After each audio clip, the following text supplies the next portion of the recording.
xam nga Ismaïla dafa ne ay sénégalais am nañ fi ay jafe-jafe am ndam ci kanamu nguur état war leen fay ñu ciy daw te amaana sax somme bi bariwul. boo jëlee matul sax 1 milliard. mais moment boobu noonu nga xam ne am na ay sénégalais yu topp ba tey ci nguur ngir mu fay leen seen xaalis am na ci ñeneen ñoo xam ne ci jamono jooju daanaka xaalisu nguur li ñuy woowee trésor public fa ñuy tibbee xaalis ba. daanaka dafa yemoon ak seen armoire bi ñuy ibbi rek roppat ab benn liaas dem faji ci sa soxla. boo jëlee tey Farba Ngom ak Tahirou Sarr. ci loolu lañ doon toppee Tahirou Sarr seen dossier da leen woowaat par exemple juste pour rappeler que Tahirou Sarr ñi ngi ko doon tudd ci dossier wu 125 milliards. xaalis boo xam ni jot na ko ci te jotin wi jaarul ci li nga xamante ni jàpp nañ ni yoon la. ba dossier am ñu placé woon ko mandat de dépôt di ko toppee escroquerie sur les deniers publics koo xam dafa def njaaj ci xaalis bi sénégalais yi bokk. ak blanchiment li nga xam ni mooy weexal xaalis bu lewul nga jéem a wut say pexe daal ba mu nduru lu lew fekk amin ba lu ñu war a xoolaat la. Farba Ngom également tuddoon nañ ko ci dossier 31 milliards ba placé ko ci mandat de dépôt di ko toppee blanchiment d'argent association de malfaiteurs et complicité d'escroquerie et depuis boobu ñu ngi mandat de dépôt et beaucoup s'interrogent parce que gis nañ depuis bi ñenn ñi di cautionné ñu leen di bàyyi am ñu ne pourtant Farba Ngom et Tahirou Sarr demandé woon nañ pour ñu may leen liberté provisoire su ñoom ñu cautionné ñu may leen liberté juge bi bañ parce que ñoom liewuñ kese ci benn dossier ñaari nit la yoo xam ni tey mën nañ ni càpp nañ ci soos bu nekk ñam nañ ci seen gémmiñ niin na niin ngoo xam ne raxas gi du yomb tey boo jëlee par exemple Farba Ngom woowaat nañ ko pour déglu ko mardi bii nii ñu nekk xëy na sax jamono ji mi ngi jàkkaarloog juge d'instruction ñu koy entendraat ci dossier Tahirou Sarr également moom demee lañ ko war a déglu ñu leen di toppee ci dossier yoo xam ni existe na dabu na parce que quand on parle de réquisitoire supplétif mooy am na dossier bu fi nekkoon déjà yoon nekk ci di instruire maanaam di topp di xool nu mu demee approfondir li nga xam ne mooy enquête yi bu laajee ñu woowaat leen déglu leen ci mais bii ñu leen di woo ñoom ñaar ça n'a rien à voir ak li leen jot a toppee maanaam dafa amaat leneen lu bees boo déggee réquisitoire supplétif mooy dafa amaat yeneen yu bees yu dolleeku ci seen dossier ba tax ñu woowaat leen pour dégluwaat leen defaat leen beneen inculpation bu bees donc actuellement ñoom ci loolu la leen di wooyee li leen di woowaatee leneen lu bees la dolleeku waat ci seen dossier donc pour ñuy poser wu la question lan moo tax may ñu leen liberté provisoire ba tey parce que ñi enquête aussi duñu ay cuune am na sax yu ñu xam yoo xam ni xóotalaguñ ko yaatalaguñ ko pour xam réellement ni mu demee donc bu la leeree ni diw mii ak li ñu koy toppee ni mu yaatoo ak ni mu rëyee boo ko bàyyee tëm mu daw doo jël risque amul tey benn juge d'instruction bu jël risque di bàyyi ñoon dans la mesure où une personne comme Tahirou Sarr et Farba Ngom c'était pas des personnes c'était pas n'importe qui dans le gouvernement bi fi weesu tey man je me dis que ñoom ñaar boo doon wut c'est-à-dire que yoon buntu booy dajji pour am lu leer par rapport ak ni ñu yoree woon état bi fi ne woon je me dis que Tahirou Sarr ak Farba Ngom ñooy buntu bi et bi leen jàppee léegi y a d'autres dossiers yi xew parce que gars yi da leen di jàpp ba pare di wut yeneen piste jég ngeen di jàpp nañ fi rakam entre temps lu xew lu bees jàpp nañ rakam bu yow turu Demba Ngom parce que police dafa def ay réquisition ñu fekk ci benn coffre boo xamante ni nii mi ngi am 100 millions de francs CFA jàppale keneen ku ñaan Aziz Kane moom nee na yoonam nekku ci ab tailleur la woon dañ ko ci dugal mais yoonam nekku ci mais comme je l'ai dit nos enquêteurs du ay cuune du ñu xëy rek fekk ab Buri bu toog wala Ismaïla toog deful busul ñu jàpp ko nii non est-ce qu'il n'était pas prêt non est-ce que gars yi jàpp nañ ko moom ak rakku Farba Ngom bi woo ci turu Demba Ngom placé leen mandat de dépôt en attendant ñuy xóotalaat yëf yi ba tey concerné ci mbiru 31 milliards yi c'est-à-dire que ñoom dañu jàpp ni peut-être dañu impliqué wu ci 31 milliards yooyu noonu parce que Seck junj na ko sànq gars yi seeni méthode nekkul rek jënd kër jël seen xaalis denc ci banque ñu ci bari dañu amoon des prête-noms ñii wut nañ gis nañ fi benn ministre boo xam ne doomam bu musul liggéey nekk na fi milliardaire boo jëlee li mu ne dafa ko investir boo ko estimé c'est des milliards donc yooyu mën nañ ko considérer comme des prête-noms parce que musul liggéey mënoo investir lu toll ci milliards mënul nekk donc yooyu yëpp c'est des pistes yoo xamante ni enquêteurs dañ koy topp képp ku laale ak ñoom taqee ak ñoom ci li nga xam ne occupé woon nañ ko comme fonction bu dee am na ay fonds yu transité ci yeneen compte yoo xamante ni ñoom dafa am liaison ou bien lënkale bu dox seen diggante ak nit yooyu ñooñu da leen di woo déglu leen donc loolu lu dolleeku la ci ginnaaw bi ñu placé mandat de Farba Ngom et Tahirou Sarr y a aussi le dossier Amadou Sall le fils de Macky Sall le dossier on parle de 10 milliards te ñi ngi ko convoqué le 7 mai bii di ñëw parce que Amadou Sall je pense que Seck démb leeral na ko ba mu leer nañ ñi ci gën a bëgg a am lu leer mën nañ dem suivre intervention bi ci Ismaïla def démb ci le dossier Amadou Sall c'est simple nee nañ dañoo attribuer Macky Sall moo ko attribuer terrain bi ñu jël ko jaay ko kan moo facilité jaay bi Farba Ngom donc am na leneen lu doolee ko ci mbir mi moo facilité jaay bi ñu jël xaalis bi 10 milliards yi jébbal ko ci benn compte boo xam ni xam nga mënul dem ci Amadou Sall parce que dañu naan Amadou Sall lañ ko jox mais jël nañ ab ndaw su tudd Ndeye Seynabou Ndiaye su ma juumul Ndeye Seynabou Ndiaye dugal compte boo xam ne moom moo ko gérer ndaw si dugal fa xaalis ba léegi ndaw si moom defal kii procuration ki nga xam ne mooy Amadou Sall bu ko defee Amadou Sall moom dem jël xaalisam man Seck moo bëgg xaalis ne ma buri kaay yow laa jël terrain lañ ma may mais yaa koy jaay yaay encaissé xaalis bi mais nag boo ko encaissé ba pare yow buri defal ma procuration nga ne Ismaïla am na droit tibb ci compte bi Ismaïla yu jaar ca gannaaw di tibb xaalis bi dossier Amadou Sall nii képp la demee. dil boobu moom setul moom. te dil bi setul xam nga gars yi man parfois. boobu moom setul quoi. non setul quoi xam nga dil bi. parfois dañuy cuune nag. non dañuy cuune quoi man parfois dama naan gars yi tamit mais na xaw a. non mais gars yi li ñuy wax naan un crime n'est jamais parfait. exactement. yaa yu def nañu ay deal yoo xamante ni peut-être pour ñu gis ko du yomb rapport CENTIF bi gars yi dañ ciy wax carrément que ni gars yi ils ont utilisé des méthodes mais yu sophistiquées yu extraordinaires pour def yenn yi. loolu lañ ciy wax donc ay yu mel nii moom cas yu flagrant yi nii mooy sarax bi la quoi azaka yi la azaka yi dil yenn yi la donc mais justice cuune wuñ quoi comme li ngay wax ku ñu woo rek. parce que ils ont des raisons yoo xamante ni moo tax ñu woo la te bu ñu demee ba retenir la def la mandat de dépôt également c'est parce que am nañu njort ni kon foofu nga ñu retenir la am mandat de dépôt mooy baax ci enquête bi te am na lu ñu lay toppee. donc c'est ça faut pas aussi dama doon gis ci commentaire yu ñu naan way kii kaat nañ ko bàyyi c'est juste un tailleur boo xamante ni voilà tailleuru Farba kese la mais tailleuru Farba la dem jël mesure yóbbuti si après ñu delloo la sa ñaw ak yooyu. je pense que ni loolu duñ ci war a mën a convoquer kenn ba di la teg garde à vue rawatina ci benn dossier boo xam te on parle de plus de 130 milliards de francs CFA. il faut pas que aussi parfois ñuy insulter intelligence su sénégalais parce que dañuy def li ñuy def ba pare après ñëw di ko layal ci ay lay yu ñàkk fayda ay lay yu oyof moom lañuy jël di ko layale dafay mel ni kon sénégalais amuñu xel amuñu benn kii tey le cas de le dossier bi li ñuy toppee Amadou Sall la mais saa yi loolu noonu lan nga ko mën a layale et puis moom waxul de moom day mbili gi waxul mais les journaux ont titré hier et même bi ñu ko njëkkee évoqué les gars ñoo xam te dañu jóg di ko défendre ñu ne moom il y est pour rien du tout papa moo ko may terrain xaalis bi ci terrain bi ko papa may la mais papa terrain bu jar 10 milliards saa waay. papa moo ko may terrain yooyu sax war nañoo vérifier ndax terrain yooyu papa moo ko moom wala askan bi. tamit ñoo ko moom parce que terrain bu jar ay milliards papa mënul am terrain bu jar 10 milliards. papa mënu ko am. papa mënul am terrain bu jar 10 milliards. et normalement bu fekkoon te lépp jaar na ci yoon papa mënul am terrain buy jar 1 milliard mënta nekk loolu mënul nekk gis nga président de la république mënul nekk un moyen boo xam te ni pour nga nekk milliardaire mënta ne. gis nga dama seetaan benn interview avec un président français am na benn kii bu ñu def avec des gens yoo xamante ni dañu xaw a am feebaru xel.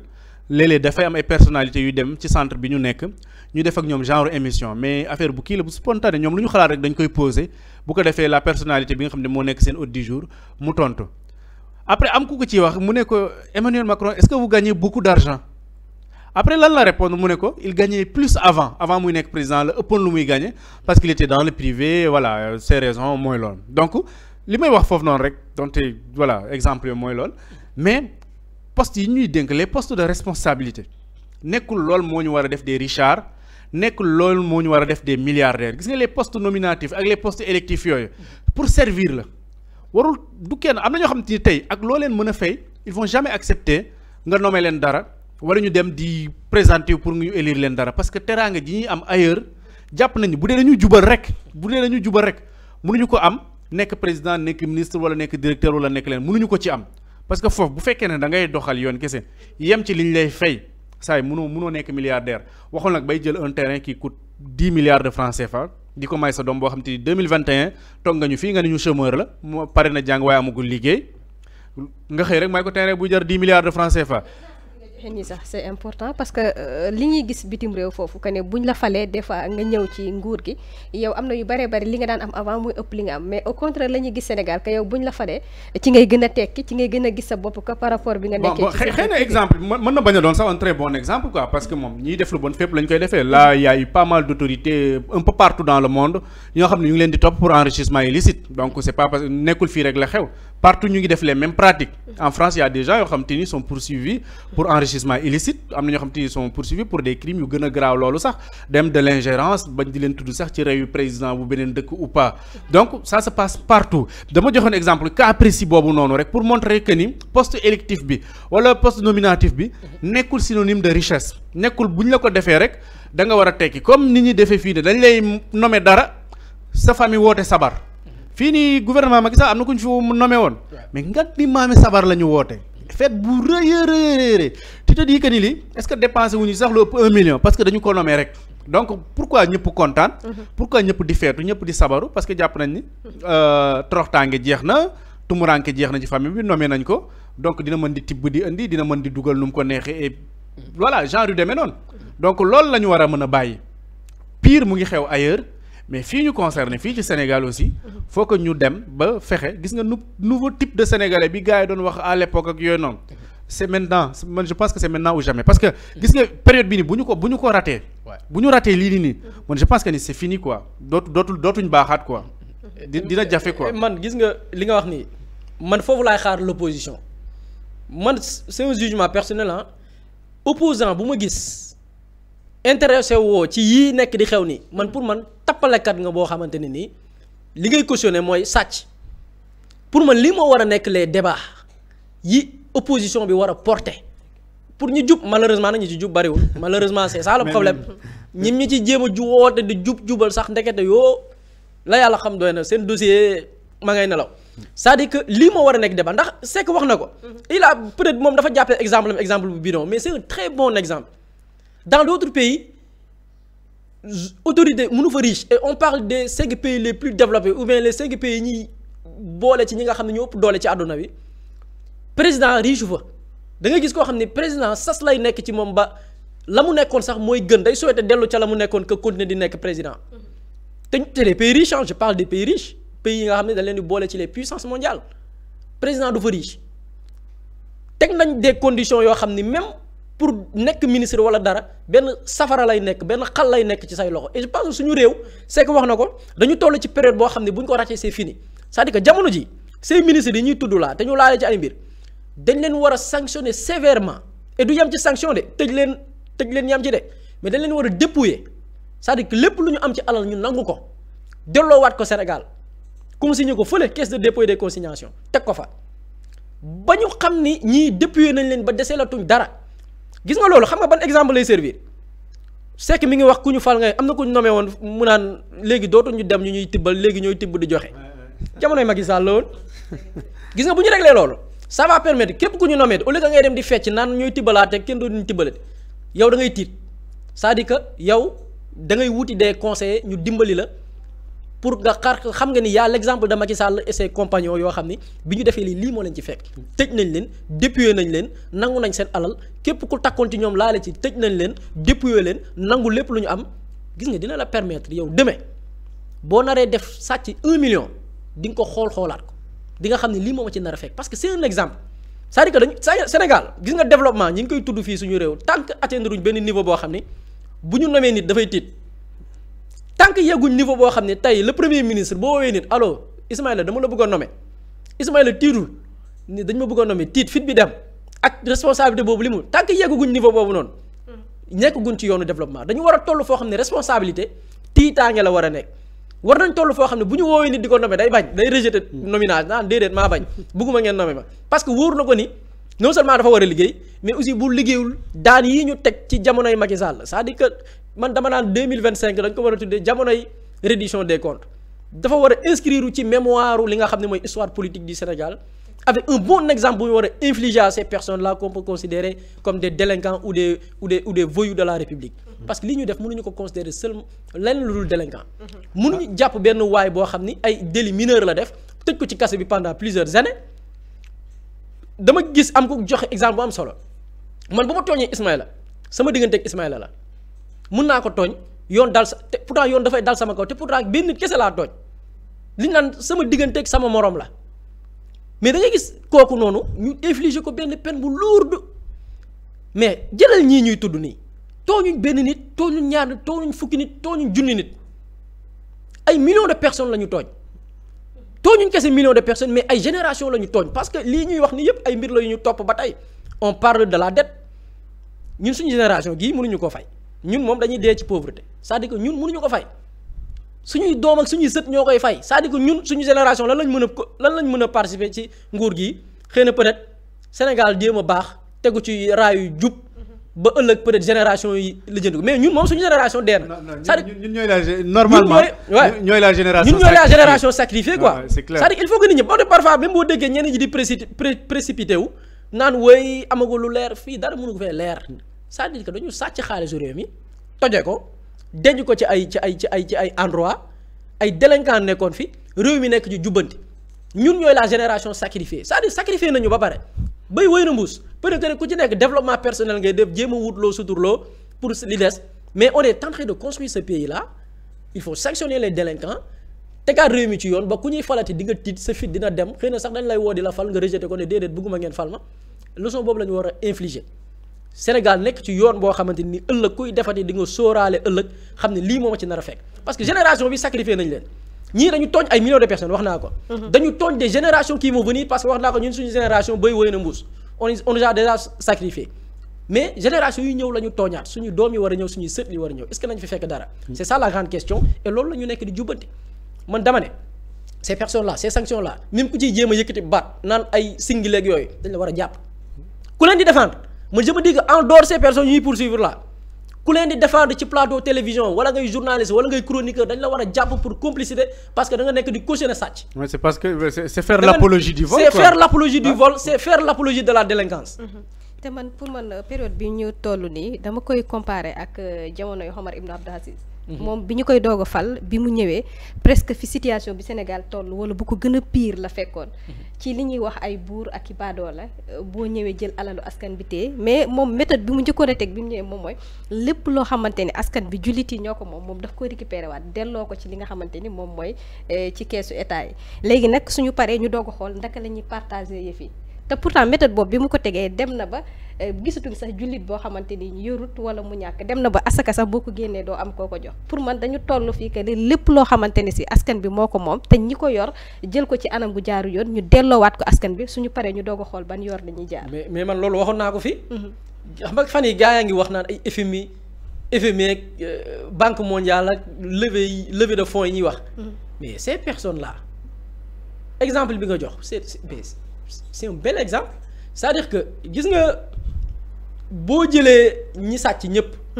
ku ci nekk milliards yi mu dajale ci gouvernement bi moo xam ñu occupé dañ dombal tànk des directeurs généraux des ministres mais pour man 1000 milliards dañ ko aneel seeni kër laa da ngay gis ko am kër goo xam ne boo koy évaluer c'est 200 milliards Tahirou Sarr li mu tayle suuf si mu tayle woon bi ñu ko évaluer moom d'après bon c'est lui moom moo def évaluation bi ne nii la toll mais c'est jege na 400 milliards donc c'est des gens fortunés c'est-à-dire que bu ñu jugé nécessaire que ñii c'est des délinquants ñu àtte leen mais xaalis bi bu ñu ko nangoo c'est des milliers de milliards loolu rek mën nañu financer des projets yi nga xam ne urgence la mën nañ ko def réaliser dans moins de 5 ans mais xaalis bi ñu nar a récupérer sur ces délinquants là mën na permettre ñu financer li nga xam ni nguur gi bëgg na ko kii bu ñu demee ba jugé leen ba mu leer na ñii c'est des délinquants avérés vraiment yoon certifié ko délinquant certifié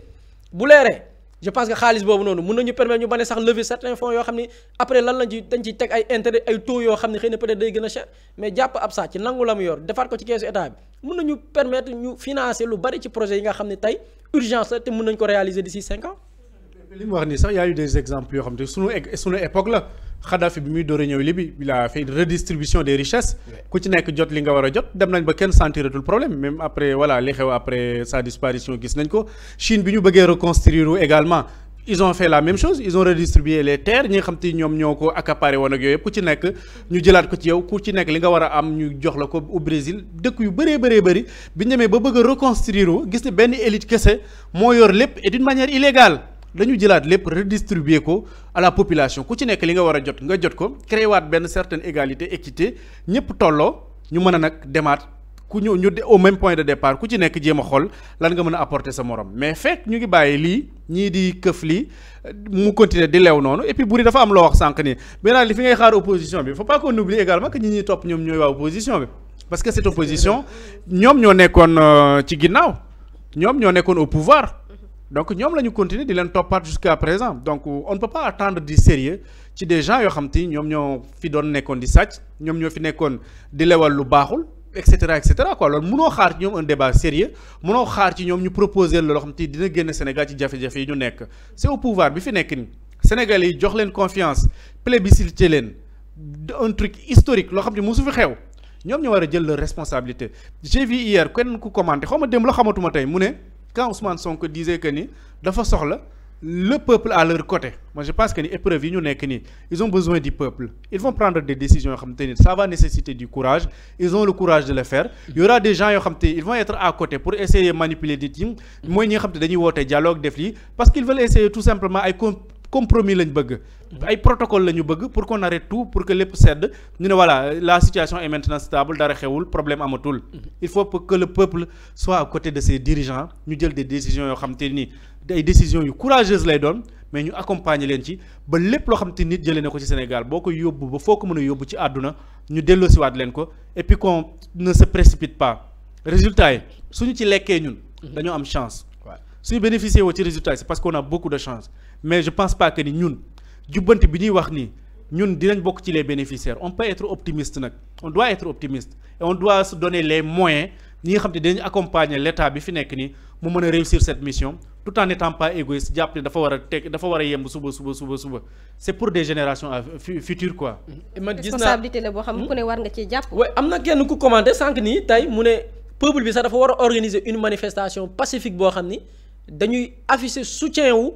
les autorités yi gérer wàllu reddition des comptes bi que ñi ngi seen ginnaaw le peuple est derrière vous parce que xam nga actuellement il y a plusieurs leviers qui sont activés actuellement avec certains membres de la société civile bon à part quelques exceptions près comme ay Seydi Gassama yi nga xam ne ñoom ñi ngi sur des choses concrètes man je me dis que actuellement société civile yaa nga Seydi Gassama moo nekk ci lu concret moom moo nekk ci bi ñu waxee ci affaire amnistie bi c'est la seule organisation bu ne pare na pour accompagner les familles des victimes ñu dem mener des plaintes par rapport ak les personnes yi nga xam ni ñoo doon torturer nit ñi ñoo doon rey nit ñi là c'est la société civile c'est ça la vraie société civile pas la société civile bi fi nekk di protéger ay nit di chercher à protéger des présumés délinquants donc c'est ça donc moment bi nga xam ne opposition bi am nañ seeni chroniqueurs yoo xam ne ñoom ci lëndëmal la ñu nekk am nañ une société civile boo xamante ni nii actuellement ci jéem a baara yugoo la ñu nekk di dox parce que baara yugoo bi mooy ne dañuy créer dialogue ne dañu nommé ay kii ay ambassadeurs pour ñu dem naan dañuy dox ay tànki jàmm yoo xam waxoon nga ko fi Ismaïla bu antoo kenn mooy bénéficiaire muy Macky Sall parce que dina bénéficier wu d'une protection ay ñooñam bénéficier wu benn protection ñen ñoo ciy perte des millions de Sénégalais yi nga xamante ni xiifloo nañ leen appauvrir nañ leen seeni li nga xamante ni opportunité la de travail ak lu mu mën a doon ñu xañ leen ko pour le bénéfice de certaines personnes yi nga xam ne ñoo fi nekkoon noot sénégalais ñooñu lañ nekk di protéger donc dès lors que am na ñu sentir que ay nit taxaw nañ pour protéger ce gouvernement là des présumés délinquants le peuple man damay rejoindre ki commenté ne le peuple doit organiser une organisation de soutien une manifestation populaire pour montrer à la face du monde que les populations sénégalais yi lii la ñu wax que il soutient la reddition des comptes il soutient cette procédure bi nga xamante ni nii tàmbali nañ ko pour topp ñi nga xamante ni jàpp nañu dañu laale ci li suuxloo Sénégal ba tey ñu koy tudd ci dëkk yi gën a néew doole ci àdduna bi parce que bu ñu xoolee plusieurs milliards levé nañ ko ci àdduna bi Sénégal ñaata xaalis la lépp ñaata des milliers de milliards au niveau des organisations des bailleurs tey ñu gis ni finalement ñi doon wax naan da ngay dégg des milliards doo ko gis milliards yaa ngi nii gis nañ ko xam nañ fi mu dem xam nañ ñan ñooy les principaux bénéficiaires il va falloir que le peuple manifeste son soutien à travers une manifestation populaire bu ñuy organiser dans un lieu de la place pour wane adduna gépp ni Sénégal fii la ñu taxaw ñu ngi soutenir le gouvernement bi fi nekk ci reddition des comptes parce que plusieurs pays l'ont fait Mali bi ñu réussir inverser la tendance am des médias internationaux comme ay RFI yu commencé activer seen campagne de propagande am d'autres acteurs ñenn ñi essayer di leen infiltrer peuple bi ñoo jóg organiser des manifestations populaires ne ñu ngi soutenir les militaires peut-être mën nga bañ a d'accord ci leur gestion boobaak léegi y a plusieurs choses à discuter mais li leen téye ba tey c'est parce qu'ils ont bénéficié du soutien de leur peuple la majorité du peuple boobu approuvé nañ leur démarche c'est la même chose ici au Sénégal les démarches ou bien la transition n'est pas la même ñun transition pacifique lañ dem ci urne lañ jëm mais boo xoolee les révolutions sont les mêmes on a changé des dirigeants, une classe politique qui était là, renouvelé ko avec une nouvelle génération boo xam ne ñëw nañ donc c'est le même type de révolution peut-être forme bi ñu defee transition bi moo wute mais c'est la même chose ni ko Maliens yi defee yeneen dëkk defee ko noonu la Sénégalais yi war a manifester leur soutien da nga gis les Burkinabés là avec le régime qui est là bu amee ñeneen ñuy jéem a jaxase dan la fay fekk sur les réseaux sociaux boo fa ñëwee di jéem a créer benn luy déstabiliser mais am nañ une armée digitale boo xam ne duñu la may jàmm dinañ la fa fekk attaqué la les Maliens pareil Sénégalais yi noonu la ñu war a def afficher leur soutien par rapport à ceux qui essaient de protéger ces présumés délinquants là et je pense que foofu la ñu war a jëm. xam naa après dañuy jàll ci par rapport ak arrêté